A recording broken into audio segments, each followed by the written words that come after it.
I want to talk to you today about two concepts that are really important in understanding the church today and where the church is going. The first phrase or term I'd like to give you is pulpit-driven church.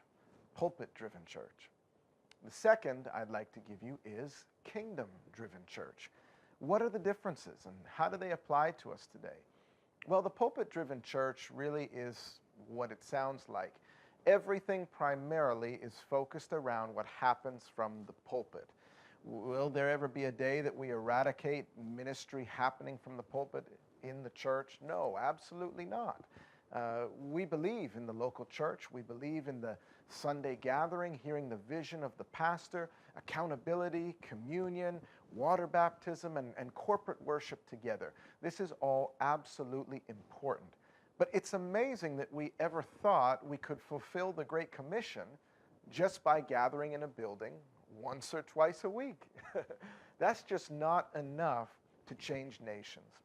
The pulpit-driven church really says a few things that, if taken to the extreme, can be a little unhealthy.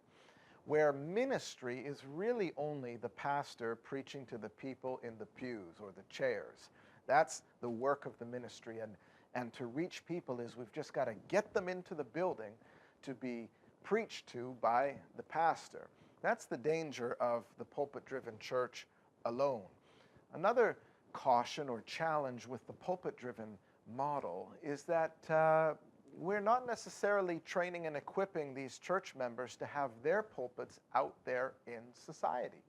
But when you take a look at the kingdom-driven church, the purpose changes. The glory of the church becomes about the pastor from the pulpit or in small groups, discipling the church members, training and equipping them for their ministry out there. Everyone has some kind of pulpit, maybe on Wall Street or Bay Street, or maybe in the educational sphere, business, economics, politics, innovation, science. Everywhere you place your feet as a church member, somebody, let's not even use member, but someone who attends church and is a believer, that's your place where you are called to bring the kingdom. In fact, I like to say that term a little differently. Instead of everywhere you place your feet, everywhere that God has placed you, or everywhere you invest yourself, gifts, and abilities, that's where you have a right to put a demand on heaven for a harvest from that sphere. When the local church understands that it can actually be a catalyst and force of transformation in culture, that's when we begin to see that the real glory of the local church is we can take baby Christians, turn them into mature sons and daughters, and then send them out. I've actually had the privilege of seeing this in my own life and ministry, which is why we founded the History Makers Academy, where we train kingdom people to bring the kingdom out there. You know, God doesn't just want your church to worship him. He wants your city to worship him.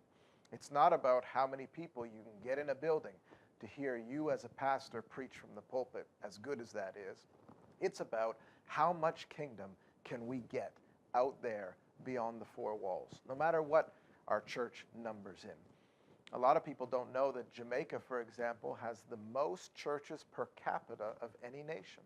Yet still, as a nation, is challenged by systemic poverty, fatherlessness, crime, corruption.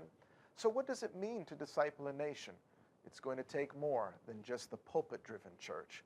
It will take not either or, but both and. Pulpit ministry that's good, that ministers to those who attend, but also systematic kingdom sending, establishing the principles of the kingdom of God in society until they become systemic and transform the society. That makes your church a home base. That makes your church an embassy from which ambassadors will go out and transform the kingdom. I'm getting so excited just talking about this because it gives every church member a responsibility. And I hope that this has blessed you, especially as a pastor. I want to encourage you to begin to see those that come to hear you preach on a Sunday as seed and as heaven's resource for the transformation of your society and culture. God bless you.